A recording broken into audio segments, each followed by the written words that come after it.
And we're live. What's Ryan, going on? how are you, buddy? Even though we just talked for like 15 minutes before we started. Gotta act like I haven't talked to you. Doing all right. How are you?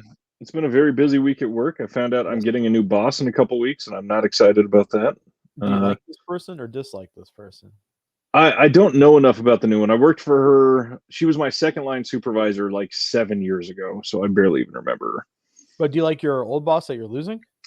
Yes, and that's the rough part. Is everything that I can tout as all of my accomplishments. She and I basically crushed over the last couple years.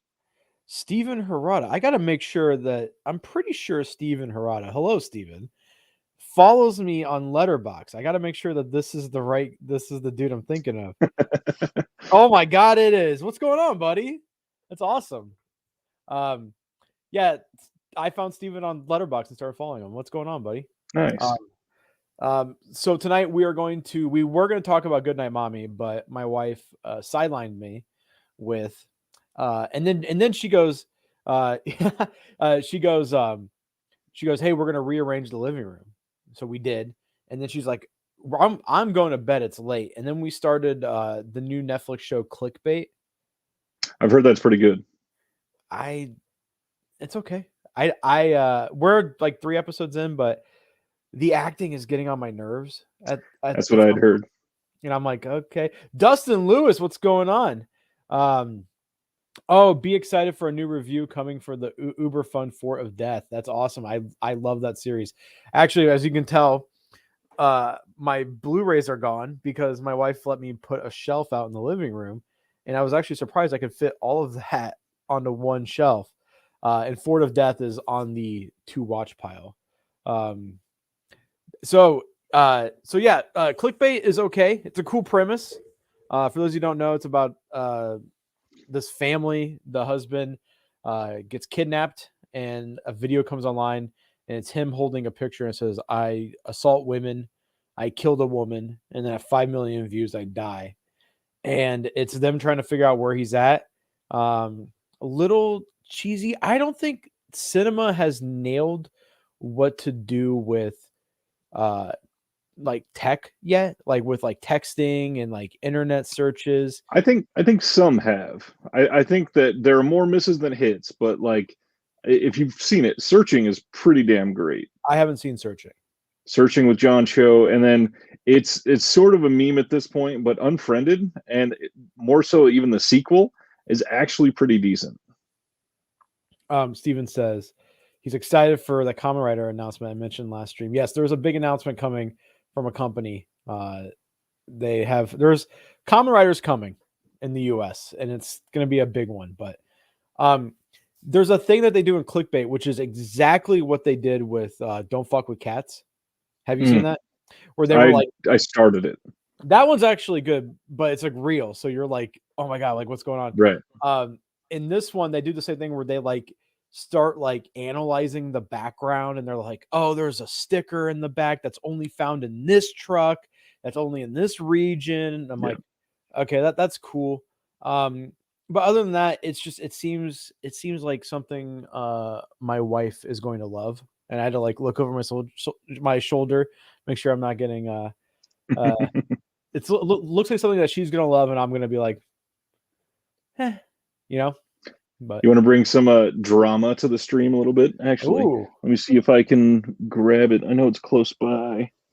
Where is it? Dun, dun, dun. Where's my H's? Wow. Eureka. So there is a friend of mine that's in all the Facebook groups that we're in, who is a writer in LA, and he was in a movie that is called. That's kind of spot on. They are looking into litigation against the Netflix title for the copyright on it. Yeah. Is it literally like the same story?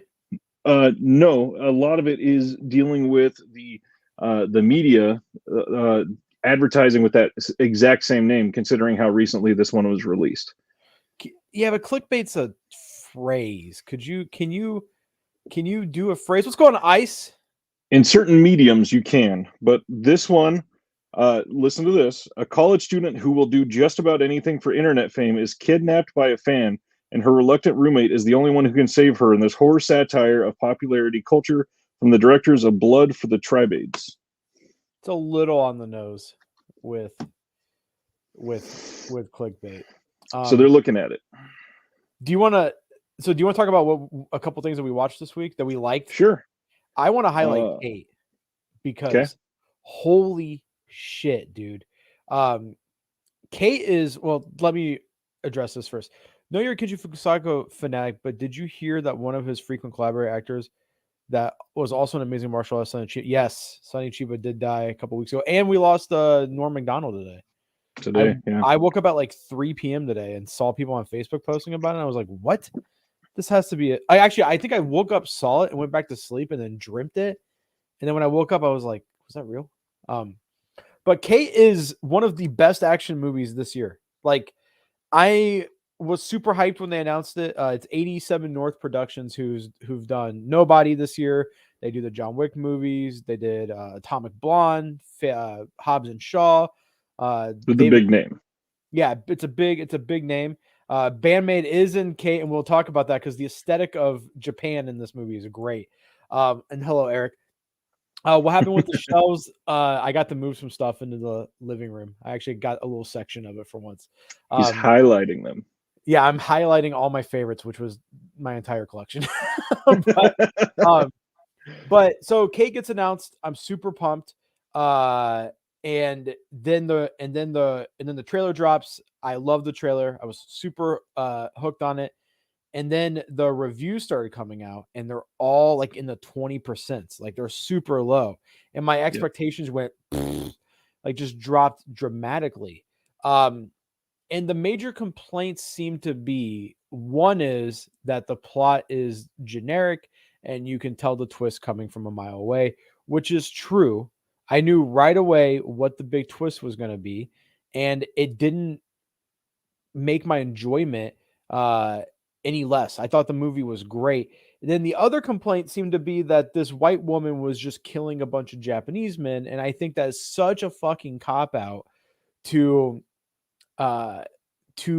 criticize a movie for having a hit woman just happens to live in Japan. Like she lives in Japan. Like the movie, like one of the opening scenes is her like doing her morning jog. So she like lives there. She like, that's her life. And I think that's such a stupid cop out that you can't like have a different race in a different setting. And, but the aesthetic of this movie, the way they shoot Tokyo is it's my favorite version of Tokyo. Like Tokyo almost becomes a character. Like I don't know if you've seen called Collateral, Michael Mann movie with Tom Cruise. LA is a character in that movie, and that's how I felt about this. There's a scene where the cinematography, holy crap, because there's one scene where she's on top of a roof with her sniper rifle, and it's just her silhouette, and the background isn't like, it's neon, but it's not like overly neon like a lot of movies that like to highlight Japanese culture. But on this like apartment building, there is a scene of Tokyo Ghoul, the anime, being projected onto the building, and it's like a really violent sequence. And it's such an awesome shot that I rewound it like 7 times to just see that. And Mary Elizabeth Winstead, is it Winstead or Weinstein? I think it's Winstead. Or as her fans call her, Mew. I didn't know that she had a massive fan base, which is I didn't know. But anyways, she fucking kills it in this movie. Like she does all her own stunts. She trained for, I think I read 2 years or something to do this movie. And she sells it. Like all the fights seem like they're not super scripted, which is what I love. Because if I watched a bunch. There's been a lot of female centric action movies this year. Oh yeah. Jolt was terrible with Kate Beckinsale. It's like one of the worst movies I've seen all year. Gunpowder Milkshake, I wish I loved because the aesthetic is great. I mean, even Karen Gillan in that movie is dressed like Miko Kaji in the female prisoner Scorpion movies. I should have loved that movie, but the fights felt very scripted. Like like I've talked about this last week, but like when they're fighting, she'll like hit a guy and then like real slowly like step backwards. So the dude like goes to swing on her, but he like bonks the other bad guy on the head. Right. It didn't feel natural. This movie is surprisingly gory too. Like throats are getting slit. Someone gets decapitated in a really badass way. And I just think it's one of this year's best action movies. I don't think it's better than Nobody, but I think it's just as good as Nobody. The soundtrack is great. Just like Eric said, Bandmate is in the movie. They're playing in this club. And that's a great scene. But the music, the soundtrack, the way it looks, the fights, everything about this movie was, besides the plot, was great. And the plot's not even stupid. She has 24 hours to live. I couldn't tell. There are blood sprays like on the wall that stay. I know John Wick, and I think Nobody used CG blood for most of this stuff. It was enhanced practical. But there was a scene like close up where she stabs a dude in the head, but it like goes through like his upper lip and nose, and it looks really good. Throats are getting slit. There's two Japanese Yakuza members get into a sword duel, and one of them gets decapitated, and it's not like overly drawn out like a lot of sword fights are. It's literally just like classic. It's like a classic samurai flick. It's 2 hits, dude goes down, and it's awesome. Yo, what's going on? Yeah, yes, I agree. I did not like Gunpowder Milkshake. And the writing in Gunpowder, this is the other thing. While Kate's script is simplistic, the dialogue isn't cringy. Gunpowder Milkshake had some cringe-inducing lines. Like one of the Russians sits down, he's like, "Hey, baby girl," and she's like, "Mommy told me not to talk to strangers." And I was like, God, is this how this whole fucking movie is gonna be? Because it's not good. But I think Kate's great. I think it's one of the best action movies of the year, and I've already seen it twice. Wow. I really enjoyed it. I was really surprised. I think I really hope they do like a prequel because, I mean, spoiler, she dies. I mean, it's the basic plot. She gets poisoned. She has 24 hours to live, and during that, she takes down everybody. The director of other movies better. Big Bad Wolves from Gunpowder. That's what I heard too. The guy who directed Kate directed one of the Huntsman movies. The Snow White and the Huntsman, which I remember being like indifferent about, but this movie was really good. And if this is the bottom of the barrel for 87 North Productions, then I'm all for it. And honestly, after watching Gunpowder Milkshake, not to go on too much of a tangent, but they haven't truly had a from beginning to end great action movie. They just haven't yet. Extraction had a moment of greatness in there, and they're doing a sequel, obviously. Gunpowder Milkshake did not please me. I watched Old Guard last night, and there's some decent parts in it, but it was like a CW melodrama that just happened to have gore in it. So after watching Kate, my worries are a little washed because I was really worried about Gareth Evans' upcoming Havoc movie. Because I don't know if they're just picking the wrong people to direct these movies or make these movies because they're like grabbing so much. But Gareth Evans is a great director. And I'm not going to include the Rurouni Kenshin movies as Netflix movies because those were going to be made regardless. But Havoc was funded by Netflix, so I was a little worried if they maybe have too much say in them. Who is writing Havoc? Gareth Do we know Evans. yet? Gareth Okay. Evans. It's so then I don't think there's much to worry about there. Well, here's the thing: is that people don't like his writing, though. I do. I loved the script of the Raid 2. I think it's a underrated like crime masterpiece. It's good, yeah. But yeah, but also he's got he's got a Western cast in this. Most Western casts got Forrest Whitaker, Tom Hardy, Timothy Oliphant. Yeah. So hopefully Tom Hardy can pull it off. But yeah, after seeing Kate, I'm like, whatever. I'm so pumped for that movie, dude. So pumped. We just gotta make it to next year, to the end of next year. He kind of let it slip. He said they're almost done filming, and it's gonna take all of 2022 mostly to edit the film to get the color grading. which Gareth Evans does himself. He color grades, edits everything frame himself. by frame. So he's a genius. So hopefully Havoc's good, man. Did I cut my hair? No. No, I didn't. Yeah. I'm balding, so I might as well just embrace it. Balding very quickly. Yes. Is Terrifier 2 coming out this year? Do you know, Ryan? No, it is coming out early next year. There was a slight delay due to COVID restrictions where they were filming.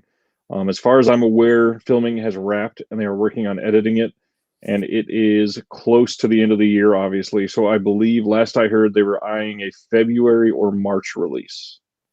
March? February or March. It's not too bad. Did you watch something this week that's of noteworthy? There's a few. One I wanted to juxtapose with what you were just talking about, and that is I watched Disney's Cruella. Did you watch it? No, but I saw you post. You gave it a pretty good rating. Okay, so I gave it a 3.5. The movie is really well acted and all that. However, one of the things you talked about in yours is that you could tell the twist super early on, no big deal. My big thing with Cruella is we know the story. We don't need this huge tragic backstory to a Disney villain. We also don't need twist upon twist upon twist. It's freaking Cruella de Vil. Also, just she's give like us a puppy murderer. Eventually, yes. In this movie, she is not, but there is a sequel coming. So, is it a musical? No. Is there songs in it? Like, do they sing? No, not the way you're thinking. But there is a rocking soundtrack, like lots of 70s and 80s, really good music. Maybe I'll. And is it on Disney Plus? It is, and it's free now. And the style in it is great. It looks wonderful. The Emmas both kill it. Really, really good acting. The plot just sucked, and it mostly sucked because they tried to make it like an M. Night Shyamalan-esque twist upon twist upon twist, and it didn't need that. Twist. Yeah. Oh, in that movie? In Cruella she was de actually Vil. killing cats first, and then she switched to puppies, which I'd be all for. I hate cats. There is no puppy murder in this movie at all. Damn it. The next one, I finally, 2 days ago, so Sunday night, I got my wife to watch a classic for the first time ever, and we revisited Robocop. And that movie holds up so awesome. I've seen it. She has never seen it. I'd seen it multiple times. Steven's asking, isn't Emma Stone suing Disney? How are they going to make a sequel? No, that's Scarlett Johansson. Scarlett Johansson. Yeah, Emma Stone's already signed on for a sequel. So did your wife like Robocop? She said it was not her style, but it was still really good. And my God, the Arrow release of that looks incredible. And they didn't even put out a 4K of that, but it looks so good. Most of it holds up. The Ed 209 or whatever that they call the big Robocop that they show off, it looks kind of janky because it was stop motion. However, everything else looks freaking great. I've never seen the colors in that movie so clear. The faces are ridiculously good, and I forgot how goddamn gory that movie is. There is so much blood and guts in that movie, but it's great. Good. I made Taylor watch it. I want to say maybe 3-ish months ago. She doesn't like the movies I like, but for whatever reason, she like put her phone down and watched the entirety of RoboCop. And at the end, she was like, "That was a really good movie," and she rarely says that. So there's something about RoboCop. It's great. ScarJo. I'm not moving. The wife let me put some movies out in the living room, so now I don't have to come in here every night into the man cave. The man cave is actually probably gonna get taken down. But another modern movie that you and I had kind of mentioned over messaging this week. I watched Malignant last night. Finally, good. Malignant.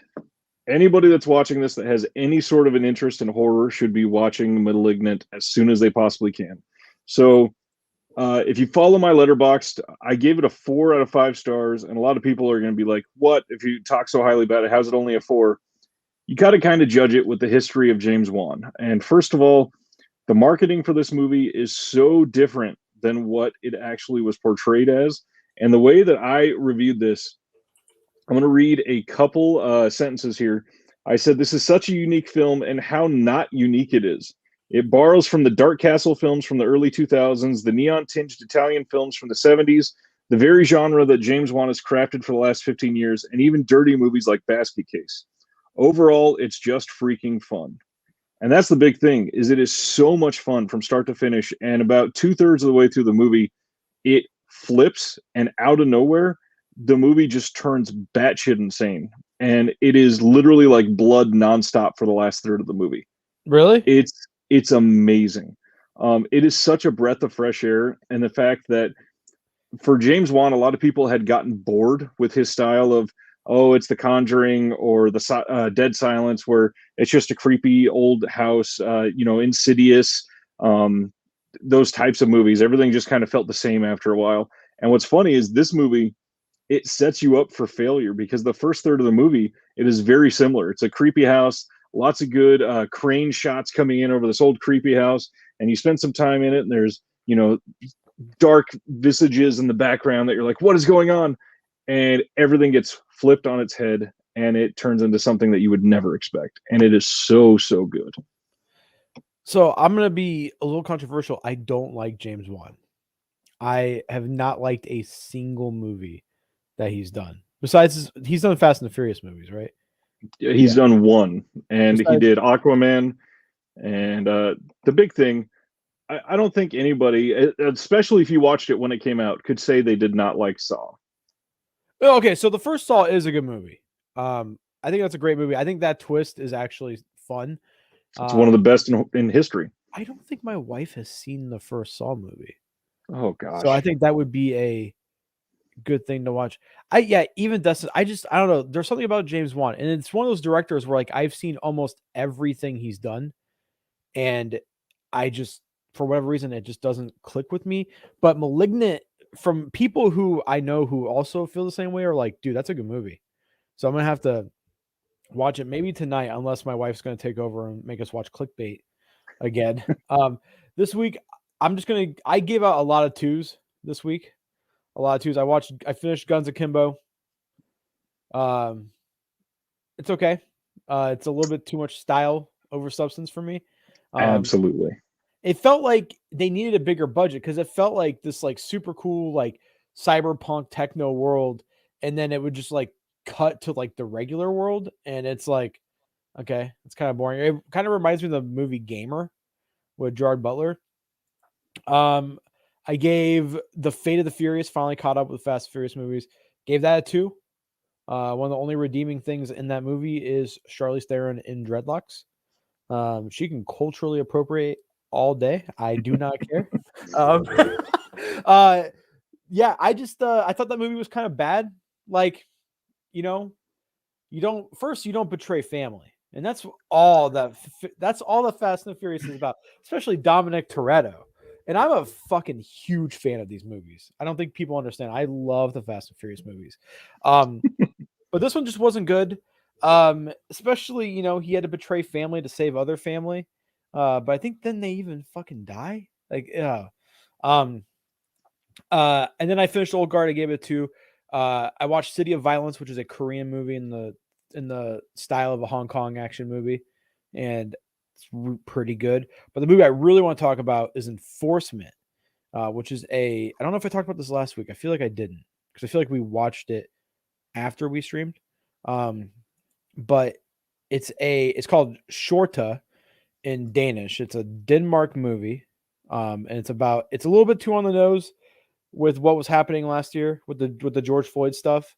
Because it literally came out right after that. But it's about the section in Denmark of the city where all the immigrants live, all the Middle Eastern and African immigrants. And it's section in Denmark of the city where, what is that? Sorry. But it's like deemed, it's deemed like not the safe area. And there's previously they had arrested this young black man, and he's in a coma in the hospital because of how violent they were with him. And it shows our main character, who's a good cop, and he gets teamed up for the day with fucking your typical gearhead, like fucking like sunglasses, bald, like a guy that looks like me. just riding around, and he's just like super angry and just hates anybody who's an immigrant. And they go into the bad part, and someone throws a milkshake at their windshield. So they start to give chase to this kid, and as they're putting him in handcuffs, they hear on the radio that the boy that was in police custody that went into the coma, he died. So riots are breaking out, and they're in the bad part. And all these people start coming for these cops, and they can't use their car. So they have to like go from they're like in the city. They have to go from one block all the way down to the other to get to safety. And it's them trying to live through the night, and it flips your expectations. The bad cop ends up becoming a really good guy, and the good cop ends up killing somebody innocent. And it's really good, like really good. I highly recommend that. I had to rent it. I think it's on the Amazon store. Pretty good. But yeah, that movie was great. I'd heard that it was good. Made me want to become a cop. That's a difficult thing to do nowadays. Actually, dude, our city, like the town I'm in, cops get paid like a fuck ton of money here, and I'm like, man, I might just join. I don't understand. Everybody in our town, like my town is highly made up of rich white people, and our cops get paid shit. Like hardly anything. I believe entry is like 54 a year. Wow. Here it's starting pay is 64, and then after 15 months it goes up to like 72, and then you get raises based on experience, and you can retire after 20 years, and it cops off at like 125,000. But then with the police pension, you get 75% of your salary. So if I joined next year, I could retire at 50 and potentially make 75 grand for the rest of my life doing nothing, and then go be a greeter at Walmart.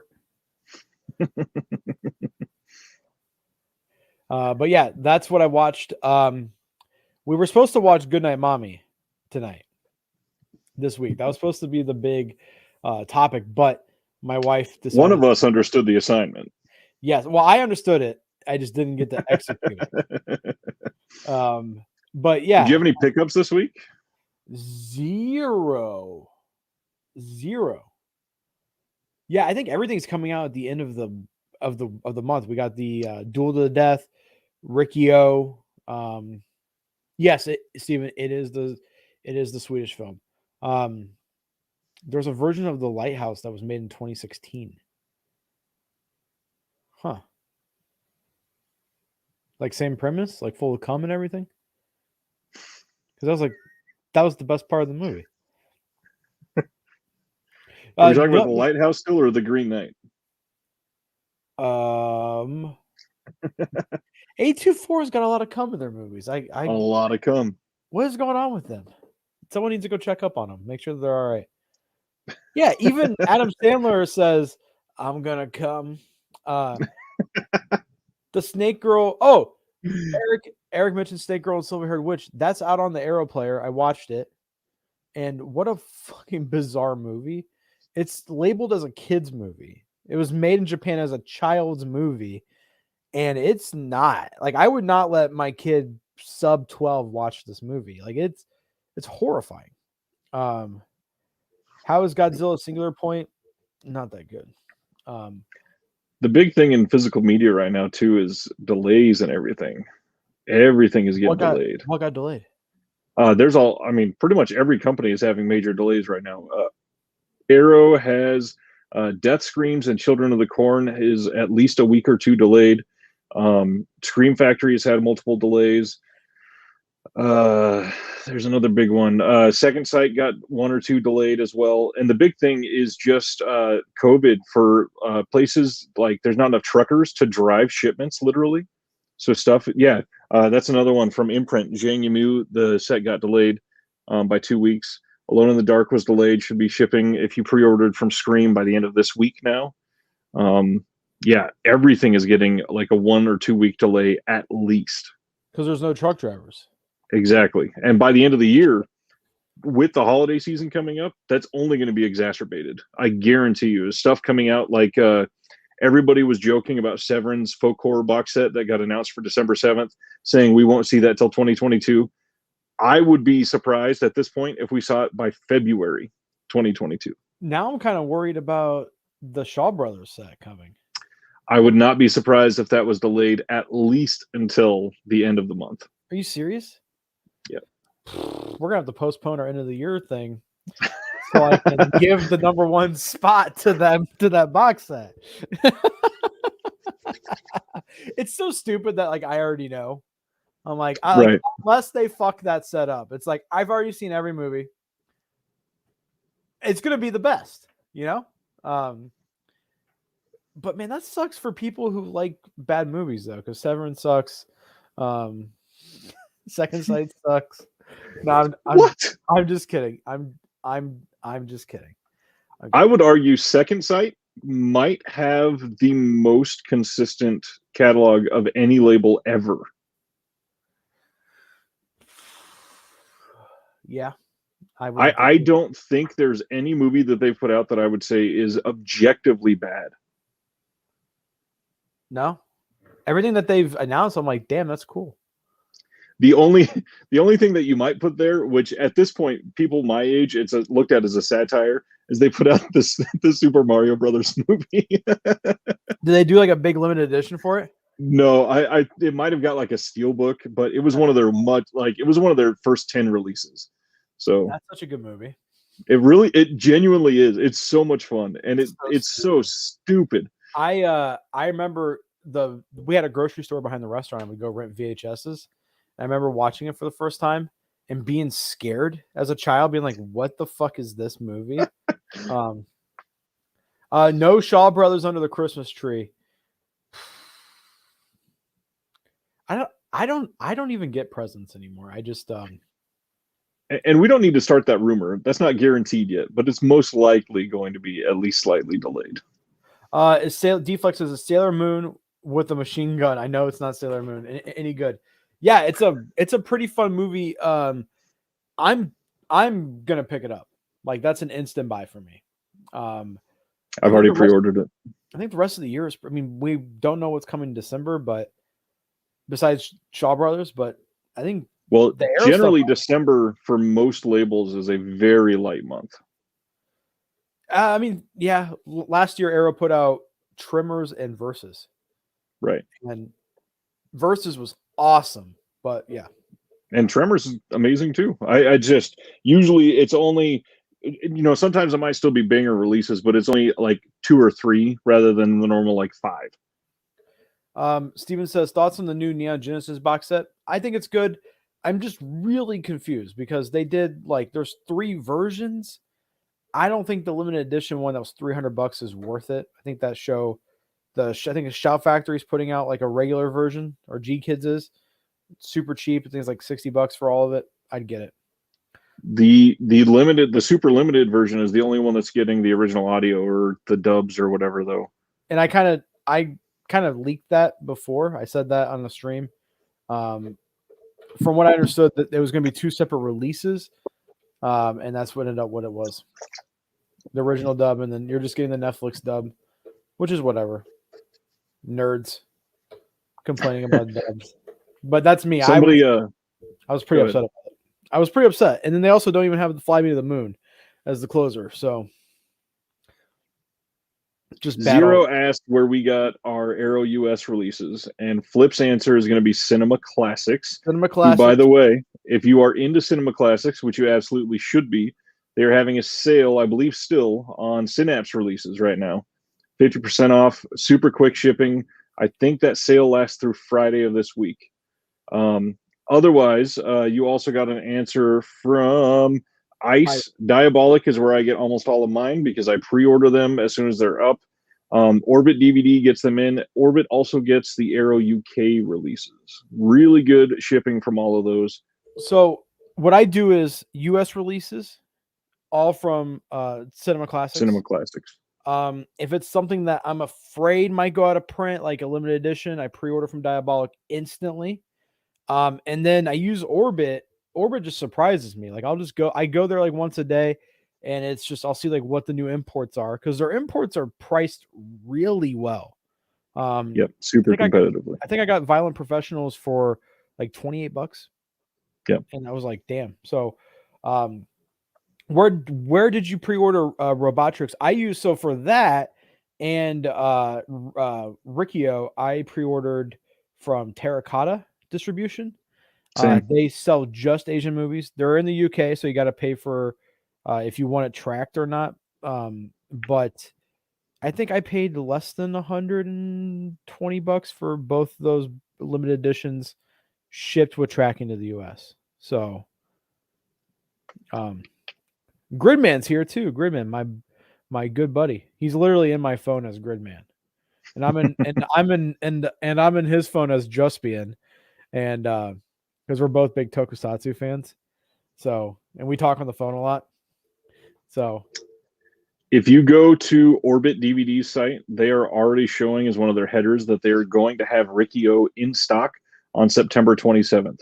So if you're looking forward to that one, on September 27th, go log into the site and just keep refreshing because they are logging stuff every single day, always, constantly, as soon as they get a shipment.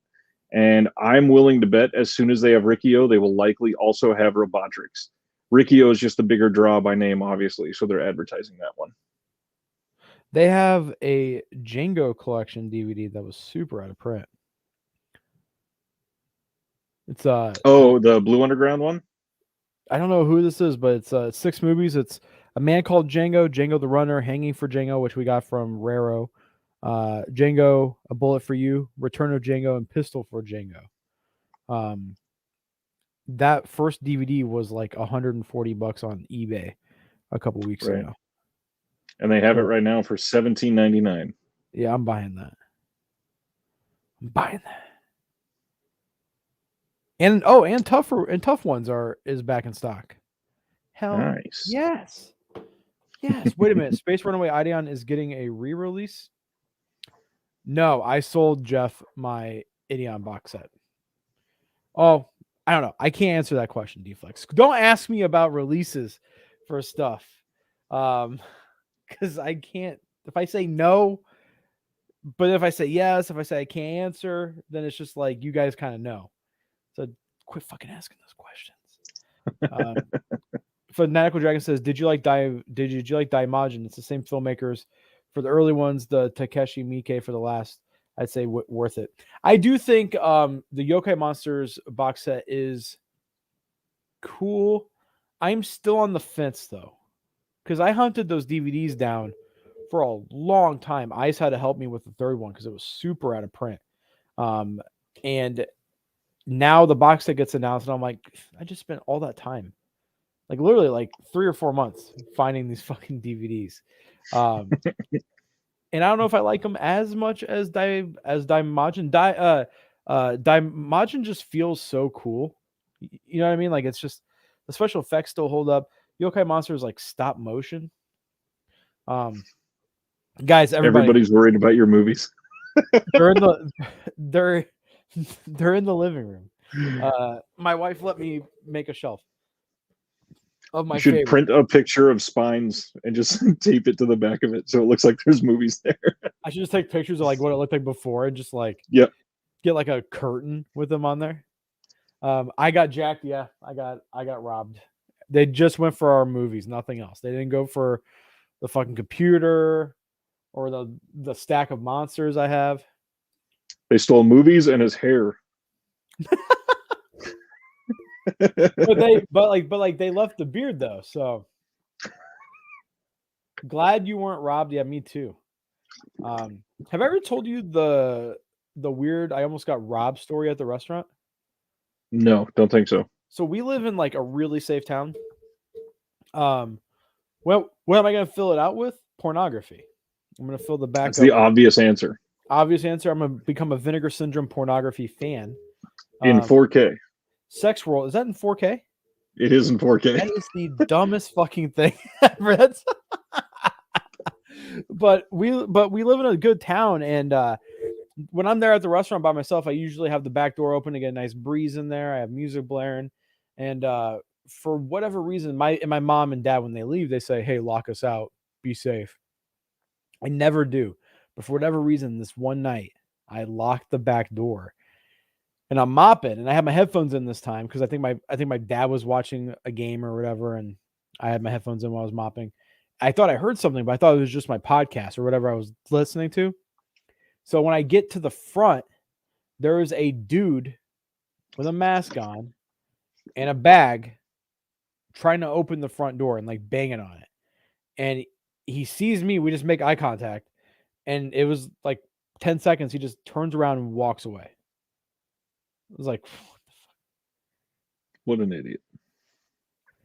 Probably nothing though. Like the honest answer, nothing. We're probably going to end up turning this room into something else. I'm getting demoted in the man cave. Man cave no more. But hey, what can you do? Happy wife. You can put your foot down, damn it. I have put my foot down a lot. I say, bitch, listen. And I say, listen here, motherfucker. I say, you don't pay the fucking bills. No, I'm just kidding. I don't talk like that. I adore my wife. She is scary. Except I broke her leg. You stopped hitting her, right? Yes, I did. I did stop hitting her. She finally learned her lesson. She said, hey, sell me your Just Be a 1985 figure. No. He did, and it broke. I did break my wife's leg. I don't think many people know that. Nope. She had a couple margaritas, and she was like, she kept like punching me and tickling me, and I was like, stop. And she's like, what do you want to do about it? You want to wrestle? And I was like, yeah, sure. So the first time I went for like a leg sweep, she just put me in a headlock and threw me down, and I got a little ego hurt. And I go, you want to go again? And she goes, yeah. And I went for a leg sweep, and she bent the wrong way. There's an audible pop, and her leg was just facing the wrong way. It was. And for anybody that doesn't know, Flip's wife is 5'11" and he is 5'3", so that's a big deal. You motherfucker!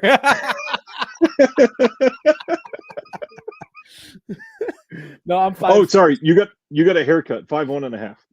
That's true. That's true. The hair was poofy. Flip, did you see the Milfy release that's coming next month from next month for a Writer's Odyssey? Well, no, I did not. Can you link it to me, bud? Or did you just do a new video on the new releases? I'm pretty sure I have that queued up on my watch list. I want their release of the Lighthouse. Did you ever see that? The M Life release of the Lighthouse? Mm-mm. Dude, the art on that is beautiful. I only own 2 copies of the Lighthouse, and one's a VHS. For real. See? How is that in reach as we're talking about this? I feel like you could bring up anything. If you want to talk about, like the Dick Van Dyke Show, I have that in reach as well. If you want to talk about manga, I got that in reach.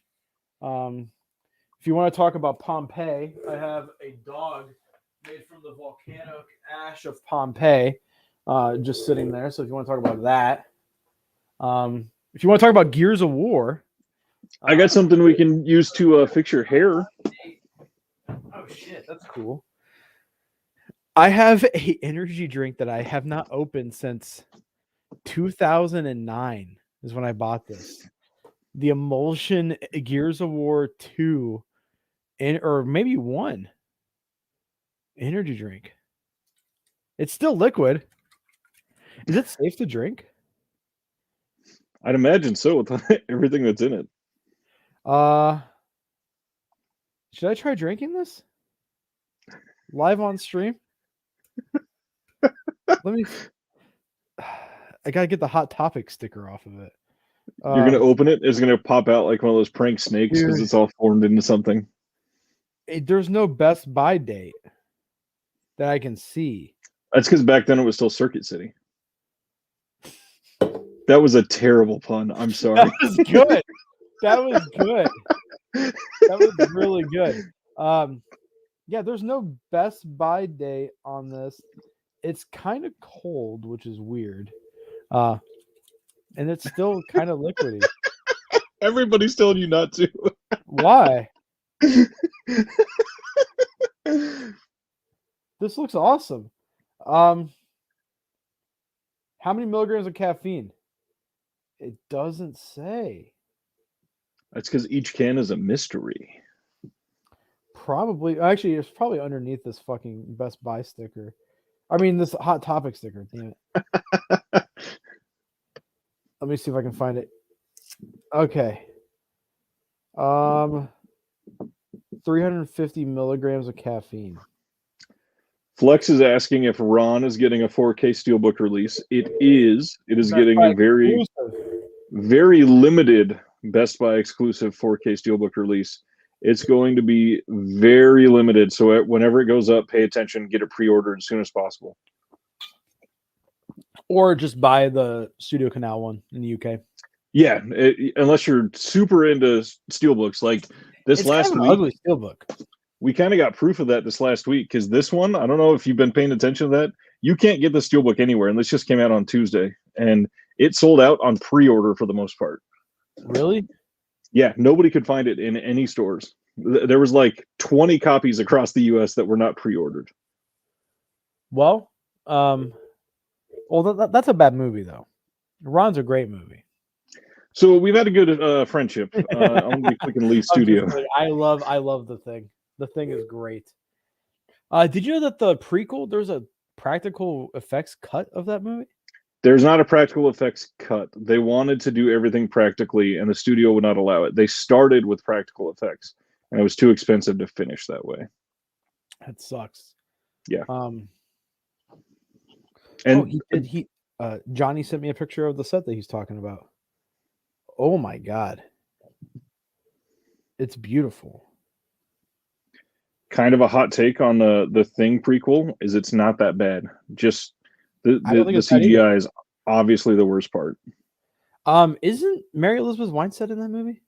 Yes, sir. Are you pro her? Do you think she's attractive? I mean, I have eyes. There's a really good shot in Kate of her.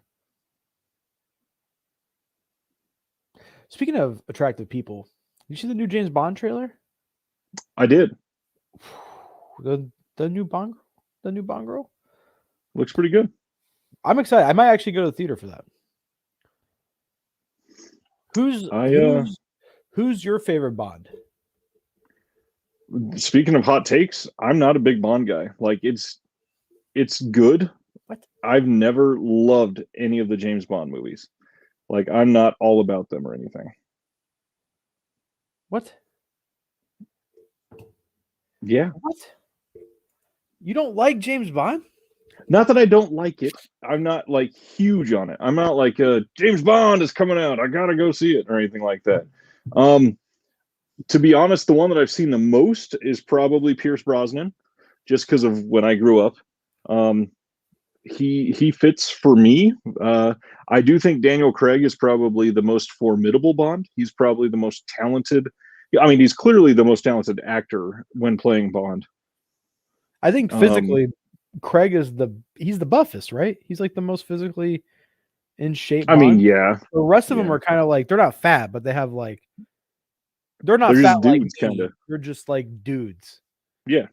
But man, Daniel I grew up kind of like you, Pierce Bronson. I remember, playing GoldenEye and N64 and being obsessed with James Bond for a small period of time. But I've seen every James Bond Daniel Craig one in theaters. And at least in my town, they weren't like a big deal. Like the theater was never like packed. So it always felt like it was like this like almost unknown thing until you get into actually like reading about Bond. It's like this worldwide beloved thing. And I remember Skyfall, the theater was packed, and I was like, man, that's a lot of people for a Bond film. I was like kind of surprised by it, but I've loved every Daniel Craig movie. I think Casino Royale is great. I think Quantum of Solace is still pretty solid, but then I think Skyfall and Spectre. I think Spectre's good, and hopefully this one, No Time to Die. I think those last. No, I think that's it for him. There's 5. I think Quantum. Yeah, 5. So there's gonna be 5. Yeah. I think the first 2 were very formulaic Bond, and then the next 2 went like very cinematic, I guess. Not in a bad way. It just seemed like they tried to make him more expansive or epic in scope, which I hate that phrase, but how do you feel about a woman of James taking over the James Bond franchise? I'm all about it, just to get people to shut up and realize that it's possible. I don't think they're going to do it, but I'm all about it. Hot take: after watching nothing but female-centric action movies for the last like 2 weeks, I don't think women can do it. So, hot take: let's keep them in comedies. All right.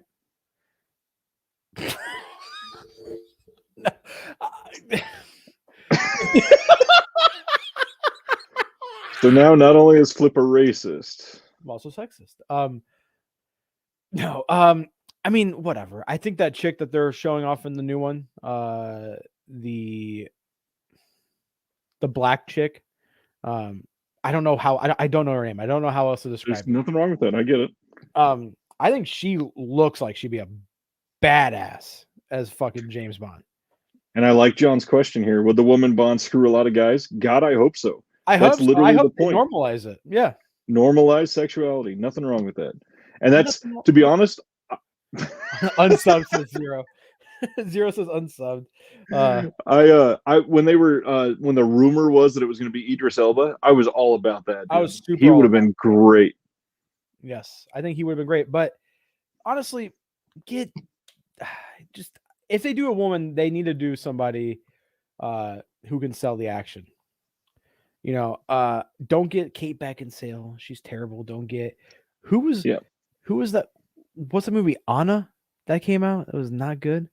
Like an action movie. Charlize Theron could do it. She sells the action really well. She could. She's the best. To be honest, though, they probably need to do it similar to how they did it with Doctor Who, which I've never watched Doctor Who. I just know the whole drama of everybody complaining about there being a female doctor. But they need to do it where it's... Oh, yeah. Was that a big deal?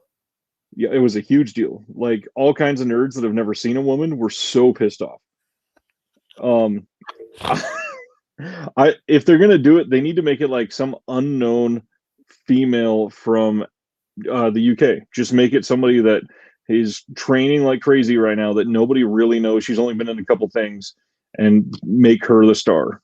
Fuck, who was I don't know if you've seen Gangs of London. Not yet. There's a Middle Eastern woman, the actress in that movie who plays the Middle Eastern like gang leader. She would be great. She has some fucking kick-ass scenes in that movie. Ruby Rose is 007. As long as she doesn't speak, I think that or show up on screen.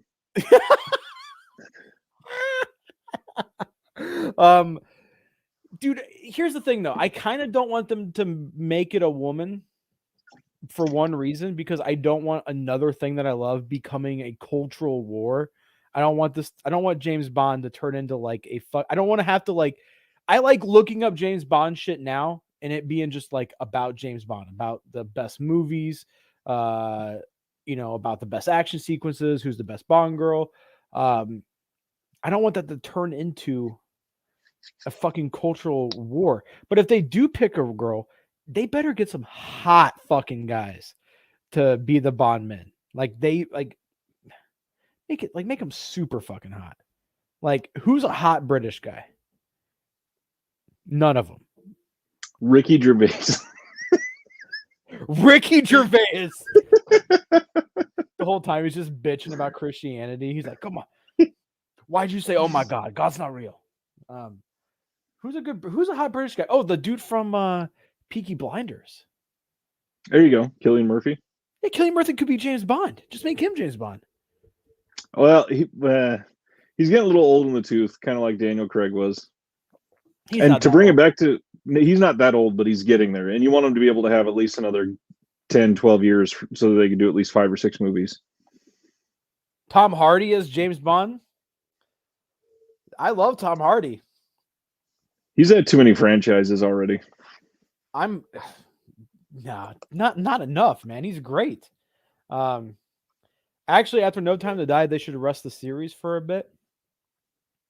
No, I think they should go and make another one right away, because this time they'll have Amazon money to fucking do whatever they want. The issue is that they'll make too much money. They won't let it rest. No, dude, I was blown away that Skyfall made $1 billion. Like blown away. Skyfall, and funny enough, like that had a lot of hype going into it, but one of the things that drew so many people, which is crazy to think about because we haven't had many people like this recently, just with how big Adele was at that time, and she did that theme song, that alone got people to go see that movie, which is insane. Hey, the Billie Eilish song is good. Yeah, it's very good. Asian movie Fanatical Dragon said that Ray Kitamura did a movie with Ruby Rose. Doorman wasn't good. But I think a guy who could make a good James Bond is again Gangs of London, because that's a great British action show. Sope Dishu, I can't pronounce his name. It's the main guy in that movie who's black, and he is fucking amazing. He did all his own stunts, did all his own fights, and he is incredible. I'll pull him up, and he's good looking as fuck too. Sope. Okay, I don't even know. I'll just having Gangs of London. Just go to cast. I can see your screen. Why did you type in soap dish? You motherfucker. I did not type in soap dish. Yeah, and this guy's got a good look. He's got a here, I'll share screen, Chrome tab, not Pornhub. Gotta go to Sope. Yeah, this guy. I think he would be great as a Bond, dude. I don't think I've seen him in anything else. In Gangs of London, he's incredible, man. He absolutely, like, look at that. There's him stabbing a dude in the head with a dart. Really, he stabs that dude in the head with a dart. Sells his fights. He's so good. That's who I want to be for James Bond. That would be great. Or the Middle Eastern chick who is incredible. Or fuck it, not even a British person. Make it a female, but make it a Julia Steele, the Indonesian actress who's incredible. I believe it is contracted for that franchise that the person has to come from the UK. What happens if they come in the UK? Most people have that have gone to the UK. Really? Is that known about the UK? I've never heard that before. The Big Ben turns people. I don't know. Yeah, Nargis Rashidi. I think she would be great. I don't think she's British. Yeah, she's American German. She's got a really thick accent in that show. So or just hire me. Just have fat Midwest James Bond. Hello. Did somebody hire Borat? What was that? Too fat to die, and then just dude, that is Borat. Goddamn. I'll dub you over with my Arnold Schwarzenegger impression for the whole movie. you just move your mouth, and I'll dub it. You could be the Bond girl. You could be in high heels. You'll be like 8 foot tall over me, and you'll be like, just shooting people. Let the British have their franchise, I guess, but British sucks. Eric will be Q. Perfect. And Dragon will be he'll be Pussy Galore. He's got a really nice voice. Have you ever watched his videos? I've watched one or two. I would agree. Johnny's awesome. Flip, you're an American parody. I don't know how to take that. Hey, that's Italo-American, you motherfucker. Oh my god. Is that Cardi B wrote that song about you, right? What was that? Cardi B wrote that song about you, right? Yeah. I love Cardi. That what it's something about that's what it's titled after you. It's something about wop wop wop. I don't remember. Dude, the first time I heard that song, I literally was like, oh my gosh, you say WAP? I feel so represented. Finally, never in music. Bucket and a mop for this wet. I know every word to that song. Is that bad? Could be worse. Dude, I love that song. Cardi B's my hero. Wet pasta noodle? That's what I call my dick. All right. It's more like a penne. Yeah. Jesus. Oh, WAP. That's, dude, 2020, that song feels like it came out 30 years ago. Do you like Cardi B? Are you a big fan? I am not a big fan of Cardi B. I would not say that she is terrible at what she does. I would say I don't like a lot of the choices that she's made as a person. I don't like her. I was just joking. Megan Thee Stallion. Yeah, she's really good at what she does. The fact that she's willingly like marketing herself on the fact that she drugged people and robbed them really rubs me the wrong way. Why is it shaped like a bow tie? It's just a little trick I can do. My dad doesn't know what new music is, so I'll go, Dad, what's your favorite Cardi B song? And every time he's just like, I don't give a fuck. I'm like, that's probably an actual song, Dad. Eric's been listening to KMFDM lately. My parents wouldn't let me listen to them growing up because they caught on with the whole, it stands for Kill Motherfucking Depeche Mode. But I love KMFDM. I've been actually, oddly enough, I've been listening to Rammstein all week. Deutschland, I think their last album was really good. Really fucking good. And then Till's got a solo project. Bandmate needs to do a Bond title song for a movie. We need another franchise like Bond. That's not Mission Impossible. There's title songs. Yeah, we just need to bring back title songs, dude. I miss one of my favorite things about Japanese shows like this. Is that they have a fucking theme song. They always give the show a theme song. Kamen Rider, Sentai. Dude, no joke. That was one of my favorite parts about Django. That song is catchy as hell. It's so good. And after that opening, and they play it for so long. It's played for like 5.5 minutes at the beginning. God, I wish more movies would do that. I personally love it, dude. I love it. I've been listening to a lot of Wu-Tang. I flick it hardcore like porno flick bitches. Roll groups of ghetto bastards with biscuits. We did it. It was called Olympus Has Fallen. I've never seen those movies. Are those American James? Are those good? I have heard they're good in like a campy sense. Okay. Well, I mean, I'm all fine with campy. I'm all fine with campy. It's for the children. Wu-Tang is for the children. Wu-Tang Clan 8. Olympus Has Fallen is fun. Well, Eric, I usually align with Eric's views. He's usually John Wick is the new Bond franchise.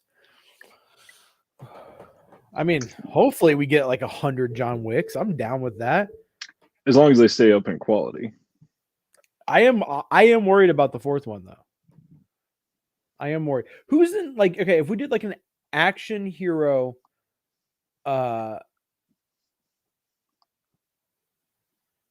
like top tier, like your action movie stars, like a Mount Mount Rushmore. Like a Mount Rushmore of action heroes. How many people are on Mount Rushmore? 5? 4. Let's do 5. Let's make who would be your action movie heroes? Has to be a franchise. And it can be global.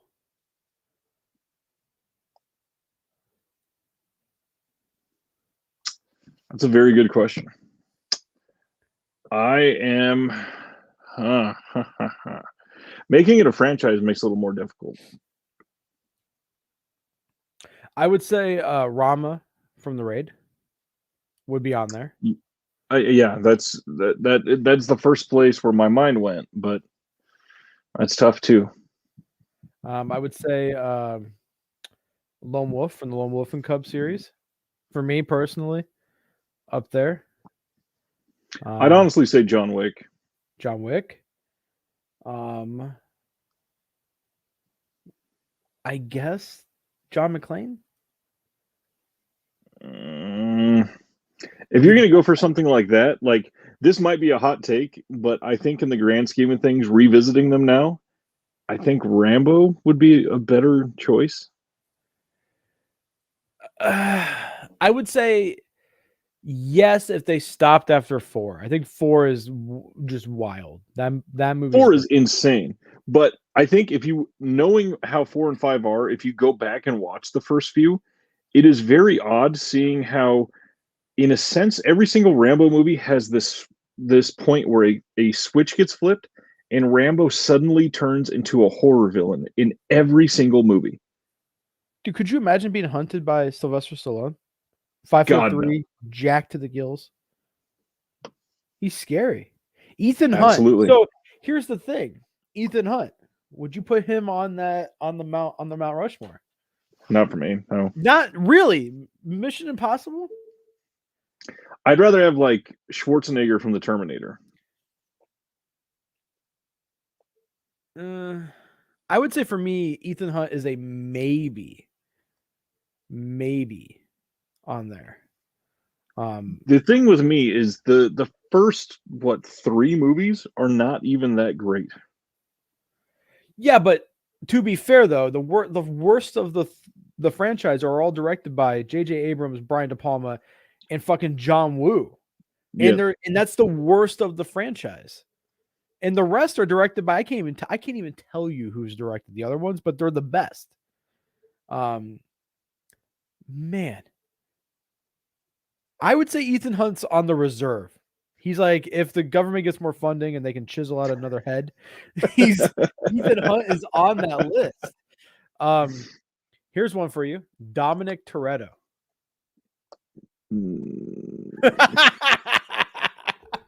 Because for me, those movies don't work without Vin Diesel. I hated Hobbs and Shaw. Like, absolutely despised it.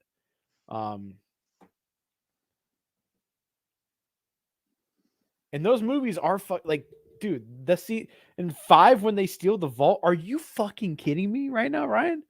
Fast and the Furious is the best action franchise that we have. I kind of walked that one back a little bit. Thank you. It is the Olive Garden of action franchises. And that's not only because when you're there, you're family. It's because it is the most generic of shit. So when I was younger, when Fast 5 came out, I had a BMW M3 and it was fucking cherry. I watched that movie and then street raced and got a ticket. So because you're impressionable, that does not make it a good franchise. Yeah, but I watched John Rambo and I didn't want to go cut Vietnamese people in half with a fucking 50 cal chain gun. Right, and it's a much better franchise. Okay, Neo from the Matrix. Perfect. Ooh. Let's see how Resurrections is first. That trailer looks incredible. Trailer looks great. I think it looks. I think it is a bold choice to open the trailer, and the first person you see is Neil Patrick Harris. Yeah, that kind of. I was like, really, Dookie Howser? Really? That's how we're starting this fucking trailer off. I think the movie. I agree with Ice. No. Ripley is 10 times better than Vin Diesel, easily. Okay, I'll give you that, but the first Alien movie is not an action movie; it's a horror movie. Right, and she's still freaking badass through the entire thing. You tell me, final girls in horror movies, in most of them, are not badass, strong females. I just don't like women, so. We know that. You broke your wife's leg. Ripley's on the reserves with Ethan Hunt. Hell no. So she booted Ethan Hunt. She's on. I don't know, dude. I don't know. She's on my Mount Rushmore. She can be on your Mount like nothing. Rush less. I mean, to be. I mean, hot take, but I think the best Alien movie is Aliens. I don't know if that's. That's not a hot take. It's not a hot take. I mean, JT, I have not seen Black Widow yet. Mad Max. I think that's a better choice than Dominic as well. I think that's a way better choice than Dominic. Jackie Chan for Police Story. I could see that. Yeah, I mean, Jackie Chan's got to be on. Well, let me take that back. I think Jimmy Wang Yu is way better than Jackie Chan. But that's Didn't this start as an American franchise, and then you said make it worldwide? No. I said international. International. I just used Mount Rushmore as an example. because I put Ogami Ito on mine right away, and Rama's in it. We both agreed that Rama was number one. I'm trying to think because I definitely want a Hong Kong / Chinese actor on there, but it's like, do I like Jackie Chan? Yes. Do I love his movies? Yes. But I get more enjoyment out of Jimmy Wang Yu. I get more enjoyment out of Chow Yun Fat. I think from a Better Tomorrow series, I think he's great, even though those movies are just fucking melodrama. I have not been to the movie theaters, JT, at all. So I'm thinking about breaking that streak with the James Bond movie because I don't know if I can wait till it comes out on streaming. But who I'm trying to think of what, because now that I'm thinking about it, Ripley is a good choice, actually. She really is. I'm thinking Celine from Underworld, Alice from Resident Evil. I would put Dominic Toretto over those last two. I'd put almost anybody over Alice. Celine from Underworld is at least better acted. Celine's all right, but then again, it's Kate Beckinsale in leather. So, yeah, I mean, Godzilla. Have I watched Loki? No, I don't like Marvel, buddy. I'm not a big superhero guy. Just not a big superhero guy. Did you see the Hawkeye trailer? I did. It looks good. a lot more Christmassy than I expected, which is nice. Yeah, nice to see Jeremy Renner doing something. And Haley Steinfeld. I'm stoked for her, to be honest. She was fantastic in True Grit. Wait, you have not ranked them in terms of physical strength. Well, Dominic Toretto would win. He fucking beats The Rock in that movie, dude. Dominic Toretto is a superhero. All right, John Wick versus Dominic Toretto in a fist fight. There's no fight even. Dominic Toretto, dude. No, Vin Diesel breaks his hand. No, dude. Keanu Reeves is 10 heartbeat. years younger, not as in great physical shape. Dominic Toretto would fucking manhandle him. Vin Diesel has no speed. He's got all the speed. He drives those cars. That's not a fist fight. Charlize Theron? The fist fight isn't hanging out the door. How do you feel about Charlize Theron? I think she has killed it in a handful of incredible roles. I think she has really made a name for herself and done very well. I want somebody to give her a really... You see that last comment? Potato. Hey.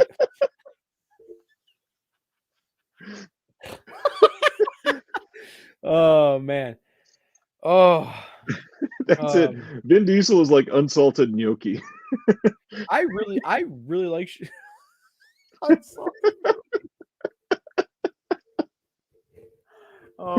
bland and limp.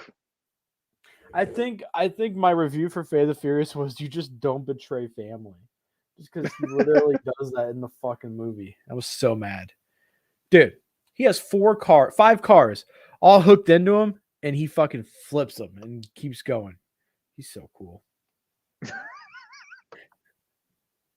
Have you seen that interview with him where he gets really creepy with the person interviewing him? I don't think so. He's like, "Hey, baby, what's your number? You want to come sit on my lap? We're family." I just want somebody to give Charlize a really good action script because I liked Atomic Blonde, but it boils down to that one scene and the aesthetic. And then Old Guard, it comes down to her just fucking killing everybody, and then the plot sucks. I really hope Atomic Blonde 2 is good, which is a Netflix exclusive. Did you know that? I don't know that I did. Yeah, it's a Netflix exclusive. It seems like 87 North signed a couple of films with Netflix. Kate, Atomic Blonde 2. David Leitch has another movie coming out called Bullet Train. Have you heard of this? No. They put out a couple like snippets. Let me pull up the cast because the cast is stacked, dude. David Leitch, for those you don't know, co-directed the first John Wick movie. He has done Deadpool. He's done Deadpool 2. He's done Atomic Blonde. He did Hobbs and Shaw, and he's doing Atomic Blonde 2. But he's got a movie coming out called Bullet Train, starring Brad Pitt, Joey King, Aaron Taylor Johnson, Hiroyuki Sanada's in it. Sandra Bullock is in it. Michael Shannon is in it. The plot is five assassins aboard a fast-moving bullet train in Japan and find out their mission has something in common. I have never had a cast that I've read about that has flip-flopped me on everyone the way you just did. Yeah. I was like, yeah, oh, this sounds great. No, never mind. Every single one. Well, so apparently Lady Gaga was supposed to be in it, and then Sandra Bullock replaced her. So weird. I'm super pumped. I think David Leitch can do a good movie. I think Atomic Blonde's good, but man, I'm really hoping that movie's good. But that's from 87 North as well. That's coming out in March. So that's pretty quick, yeah. Next year it seems great for action movies. We got that. It really does. John Wick. We got The Matrix at the end of the year. Of this year, which we're going to be covering, right? We got to cover. We should do a whole Matrix retrospective. Easily will. Do you? Because I think we mentioned that last week, didn't we? Last week, my wife has never seen any of them. Really? So, yeah, when the fourth one, when it was coming up, we were planning on watching the trilogy in the new 4Ks before going to see that in theater. Are you guys going to see it in theater? Or are you going to see it on the HBO Max? Likely theater, unless something comes up or it's much worse. Because I don't know about you, but we have been a hot spot pretty much the entire pandemic here. Yep. Have you seen? Are you going to go see Dune in theaters? This one is tough because I know it's going to be epic and I know it's going to look incredible in theaters. And he is literally one of the best directors alive today. But it's also I'm not real big into Dune. I'm not real big into the lore or anything like that. I'm excited for it in the sense of I'm rooting for the director more than anything. But there's probably 6 other movies I'd rather see in theaters this year before that one. Can I spoil something about Dune for you? Maybe. It's 4 books in or something. Oh yeah. Spice, the thing that everyone wants, it's only on that planet. It's the giant worm's excrement. It's what they shit out. It's fucking rad. Sounds exciting. That's rad.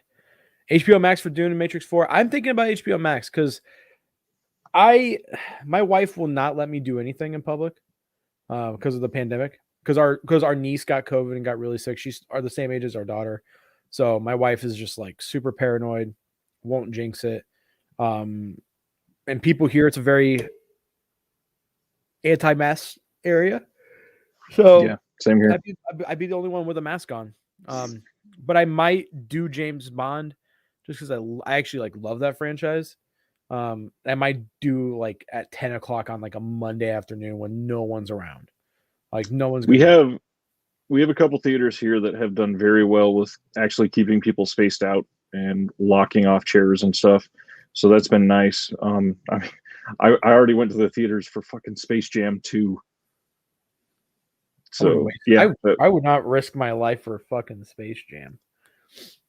Neither would I, but my 6-year-old was beyond excited for a movie for the first time in his life, and I would love to see him excited about movies, so I had to do it. Have you guys watched Abby Hatcher? I don't know that I've ever heard those 2 words together before you just said them. It's a kid show on Netflix. I don't know, but my kid is obsessed with it, and she doesn't want to be called by her name. She's Abby Hatcher. So you have to say, "Hey, Abby Hatcher," and she's she even made us dress like her today. Abby Hatcher wears a dress, and then she's got a t-shirt over it. So we got this cute little pink dress out, and then we put her Powerpuff Girls shirt over it, and she's just been running around. Hey, Flip, quick question: do you think bootleg Blu-rays, DVDs can compare against official releases? Depends on. So Fanatical Dragon turned me on to this guy right here. I don't know if he's still in here, but this guy, I love him, by the way. He just got a release for The Mystery of Chess Boxing, which is a bootleg, but it's like someone scanned a print of, I think, 35 millimeter and actually like gave it a nice upgrade. So it looks the best it could possibly look. Did the audio, added special features. And then also with Hong Kong Rescue, from what I understand, their bootleg of Hard Boiled and The Killer look better than the official ones that we have. So it depends on what kind of bootleg. I've had Kamen Rider bootlegs. They look like shit, but there are bootlegs out there that are legitimately like really good. And if the companies had the license for it, it would be awesome. But also, if something's available that is official, get that. Do not buy bootlegs of something that has an official release. Unless it sucks. Did you have an Evangelion bootleg that looked good? Yes, I did have this eBay store. This guy like didn't sponsor me, but he sent me like every bootleg that he had. And I had all of Macross, Evangelion with the original dub, ending song, everything, and it looked amazing. But I got rid of those. Because the official release was coming, and then the official release sucks. And I was like, God damn it, wish I would have gotten rid of those fucking bootlegs. Because I've had Neon Genesis Japanese master set is 1-to-1 replica of the official versions. But yeah, bootlegs are okay, depending on. But Ryan's right. Buy official.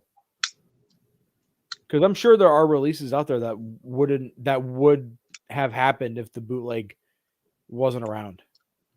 Absolutely.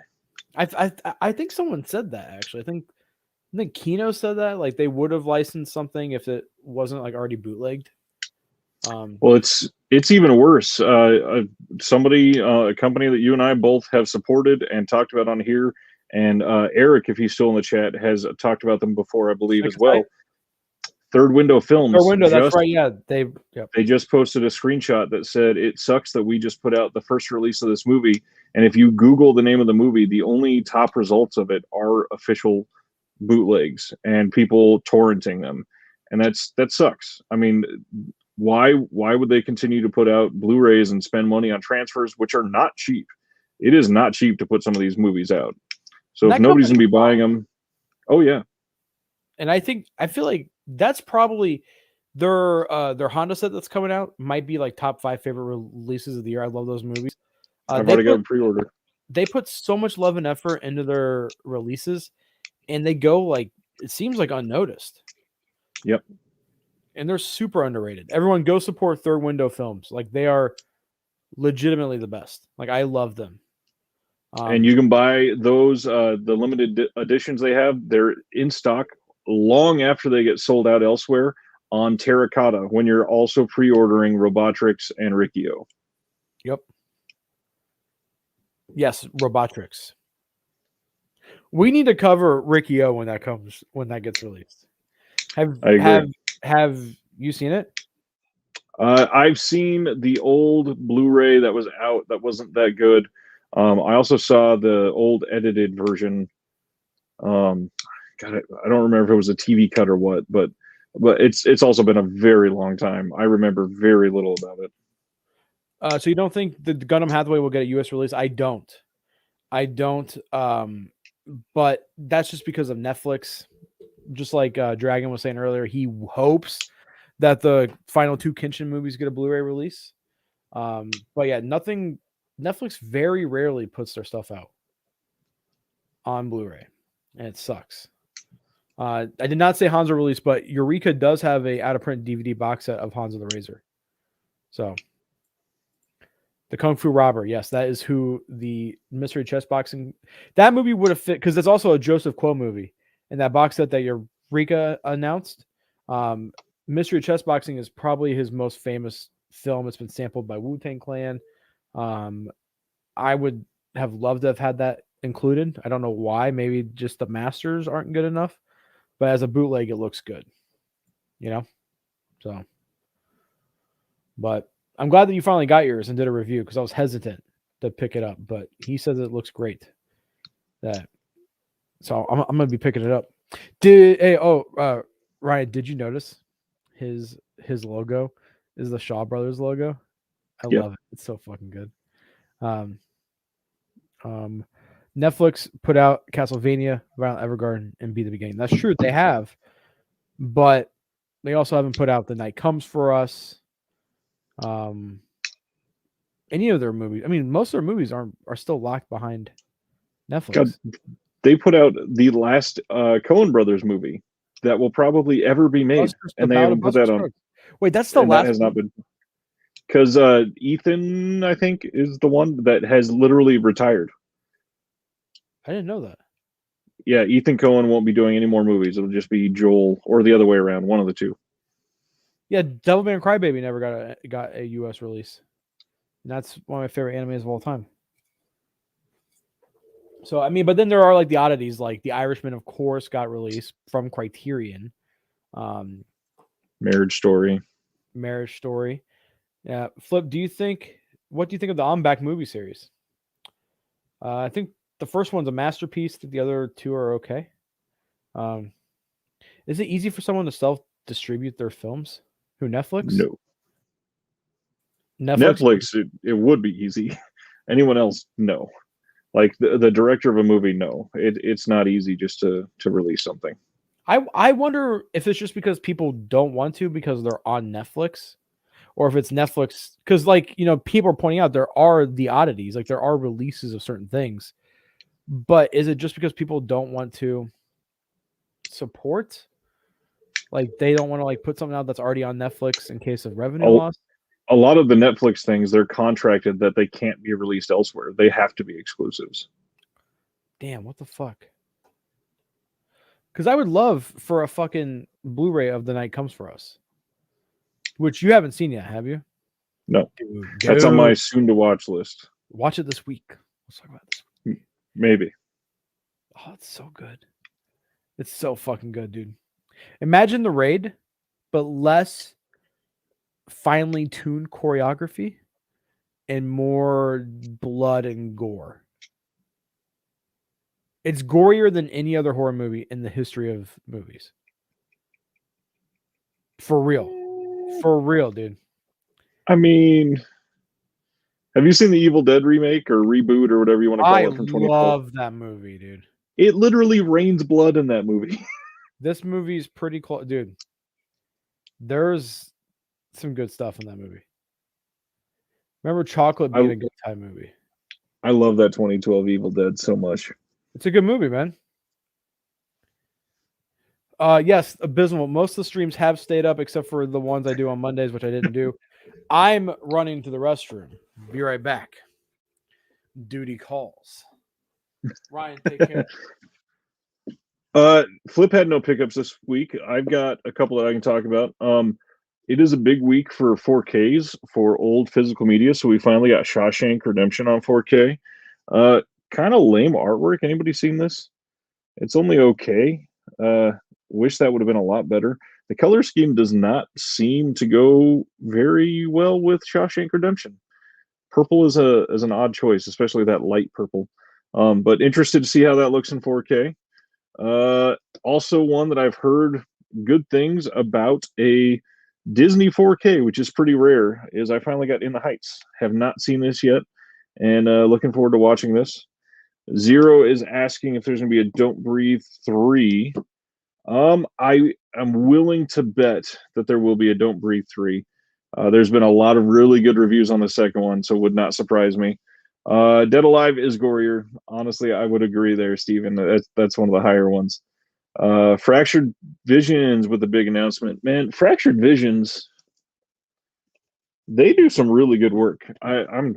It's kind of funny I had that within arm's reach. But speaking of Fractured Visions, their release of Lose that just recently went out of print is available from Orbit today if you want it. And you were looking at other things.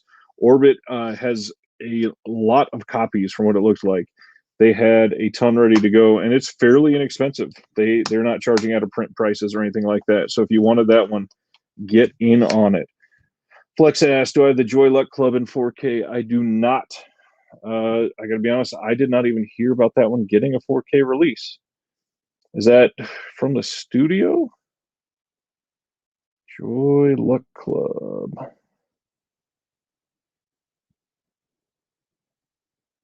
No, that one is not in 4K. As far as I can tell, unless you know something else that I don't. Oh, Zero says there will be a Don't Breathe 3. Was that announced officially? Yeah, I would not be surprised if there was one. Yeah, over my head. I'm thinking of all the different questions at once. Don't Breathe. Did anybody see Don't Breathe 2? I've not had a lot of reviews from people that I trust on that one. So I've not seen it yet. I really want to see it. I enjoyed the first one. The idea of turning the blind man into a hero archetype is intriguing. So I'm interested, to say the least. Curious to see how they made that work.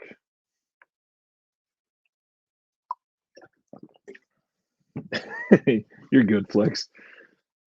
I'm tired. It's been a long week. Every single day this week has been like baseball practice for the kid right after work, and then coming home and eating and showering, getting the kids to bed quick. Is the website just called Orbit Like Space? No, it's orbitdvd.com. Orbitdvd.com. Right, I just had an idea. What is the idea? Let's take a bunch of public domain kung fu movies, put them on DVD Mill Creek style, release them to Walmart and everybody, make some cheap profit, and then actually start licensing real movies. I would love to own a label.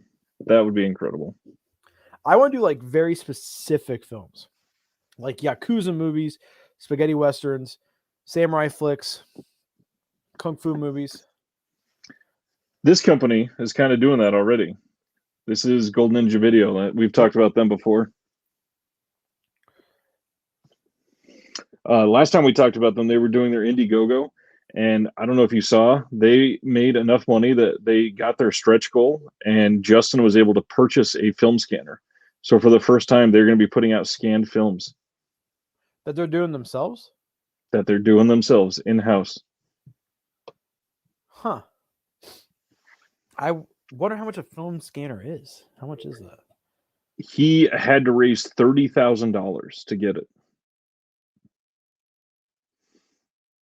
And that is also going to cover the cost of their production for their first two titles, which I think that was going to be 10,000 of it. So I would not be surprised if it was 10 or 15,000 at least. Damn. $9,000 Spirit 4K film scanner. Ooh. Flex 88 Films is putting out Robotrix, and it will be Region B locked. Wild East movies go out of print quick. I would, yeah. They actually, Wild East, one of my favorite companies. I check them like once a month because they seem to be only doing like one thing a year. They haven't done anything. Oh, they did Arizona Colt this year, but they have a new pre-order available coming out October 12th. The Ugly One, starring Thomas Millian and Richard. I can't see what that says. Richard. Whatever the fuck that says. I have no idea. It's just not loading. But yeah, it's the Ugly Ones, a spaghetti western. So I'm excited. Their movies go super out of print. How are you going to talk about a movie called The Ugly Ones and read it like an announcement and not even make fun of my mom? Like that's a contract. The Ugly Ones? I'm sorry. So The Ugly Ones is about Ryan's mom, apparently. Didn't know that there was a western made about your mom, dude. That's crazy. Is your mom ugly? I would say so, yeah. Really? Well, it depends. I have a birth mom and a stepmom, and yes. Both of them? I mean, I at least still talk to my birth mom. My stepmom is a piece of shit. My mom and dad are extremely good looking, which I don't understand what happened to me. Because they're both really good looking and I look like shit. This was my dad. Apparently, someone went through their yearbook. That was my dad at 17. Look at that jawline. At 17, goddamn. Yeah, that's what I said. I texted my mom, and this is the exact word for word conversation. I said, "Is this dad?" And she said, "Yes." Like, and then a bitmoji of her with hearts all over it. And I wrote, "Dad looks like a fucking grown ass man. Looks like a company picture for the fucking FBI." That was my dad at 17. And then my It looks mom, like he'd beat Jay Leno in a chin off. oh Jesus. And then my mom won class clown. And that's her. And this was her and she looks like a mafia boss in this picture. But that's my mom in high school. Again, she looks like a grown up. Like everyone looks old as fuck. And I was like, Taylor, I was talking to my wife. I go, Taylor, did boomers and Gen Z just look old as fuck when they were young? Because at 17, I looked awful. I looked like a baby. I still look awful. Yep, same here. That's why baseball players in the 70s and 80s all look like they're middle-aged. Dude. That and all the cocaine.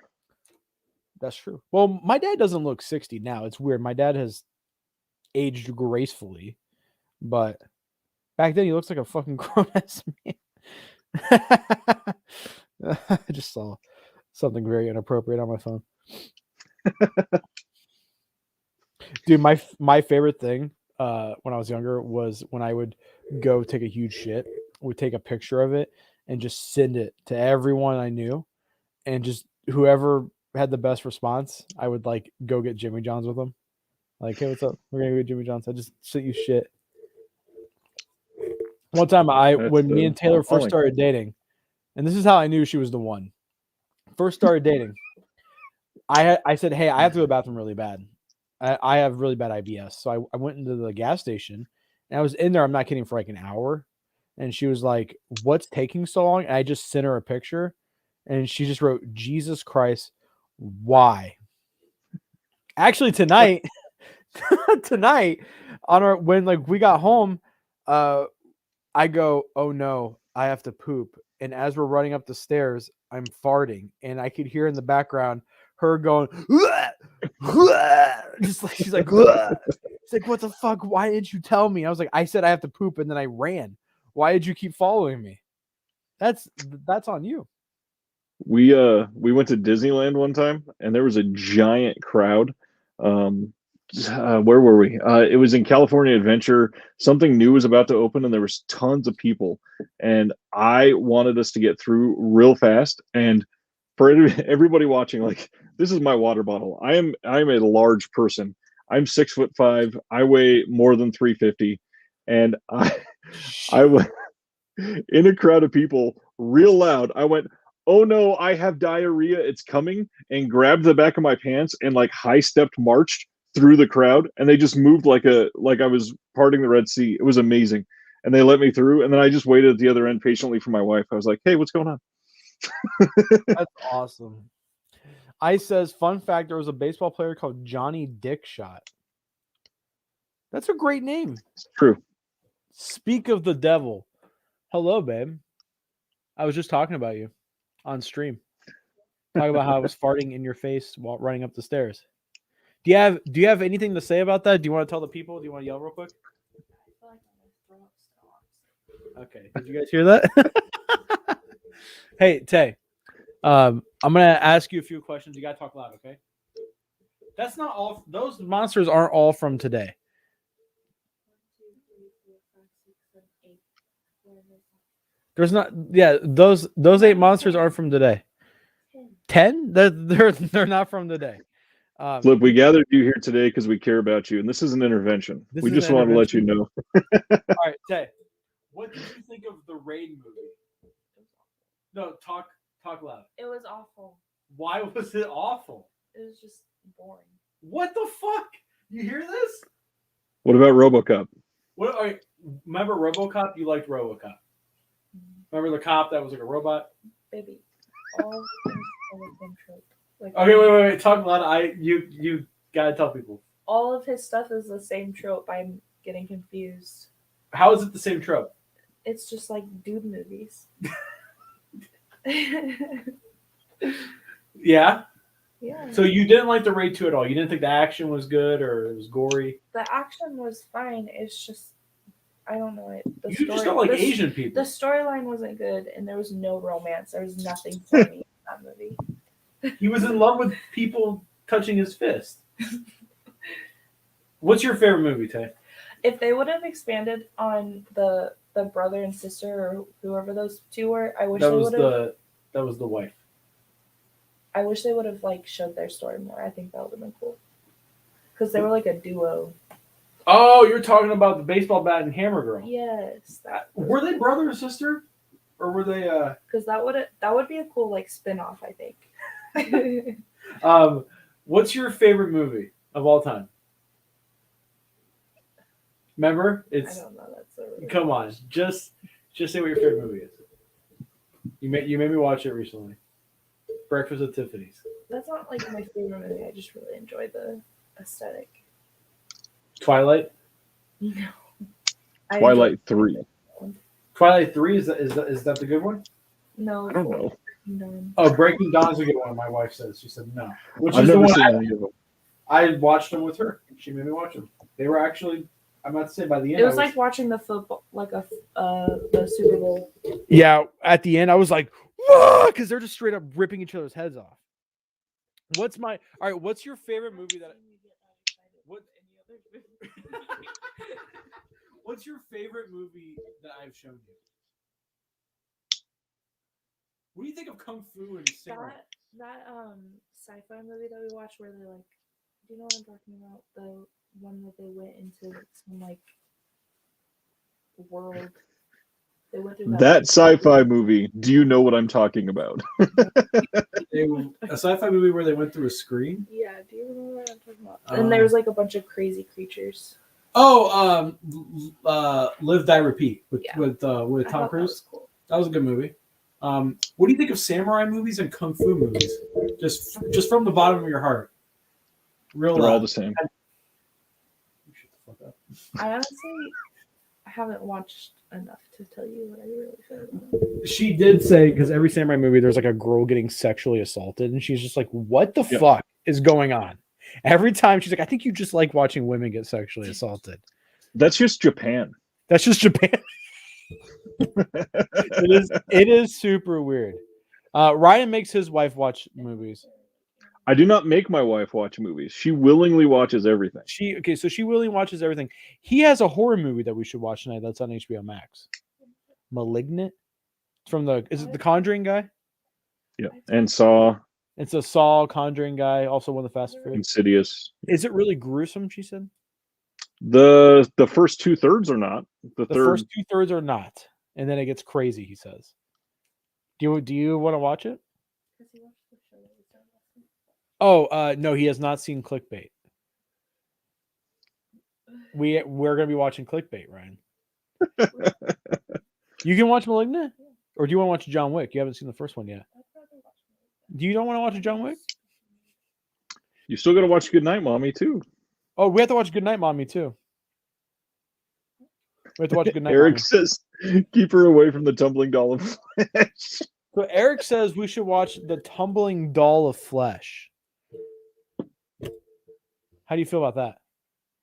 The Tumbling Doll of Flesh. Tumbling Doll of Flesh. Let me just pull up and see if I can find a poster real quick. Tumbling Doll of Flesh. Make sure Safe Search is off. Tumbling Doll of Flesh. The cover for that is so brutal. Images. Good Lord. It's the cover. Does that sound interesting to you? Tell me how you watch Lucifer for the plot. I literally do. I don't know what's wrong with You don't. That was the giggle of somebody that says, "Oh, I read the articles." He said that's the giggle of somebody who says, "Oh, I read the articles." If I was going to listen to anybody, it would be the demon lady. The demon lady? Are you trying to tell me something live on stream in front of 10 people? No, I'm just saying she's like the attractive one of the show. Have you seen Lucifer, Ryan? No, but the fact that you're balding in the form of 2 devil's horns bodes Yeah, well for your future with your wife. I know, dude. Maybe I could. He says that. Look, I have 2 devil horns balding. Look, but one's bigger than the other. That it's natural. That happens to all guys. Don't worry. Are you serious? No, I'm saying one's always bigger than the other. We're talking about testicles. Never mind. Oh, Show Taylor, Lady Snowblood. She loved Lady Snowblood until there was straight up child pornography in that movie. And then she was like, what the fuck? Other than that, she loved that movie. That's the weird thing. Oh, she didn't like Lone Wolf and Cub because that little boy was just like naked the whole time. She's like, what the fuck? Again, that's just Japan. I do think it's a little weird. The TV show doesn't have his penis. I don't think even like if it's innocent, I don't think it's right because the kid obviously doesn't know like what. That's true. She has a good point. The kid's not consenting to that. You know? Yeah, but then every mom in America has child porn. That's different. You're not broadcasting it. My mom does. She's like, look at my kid. He's so cute. And there's me with my little dick in a sink. Hey, did you get bathed in the sink? Or is that like a strictly like WAP thing?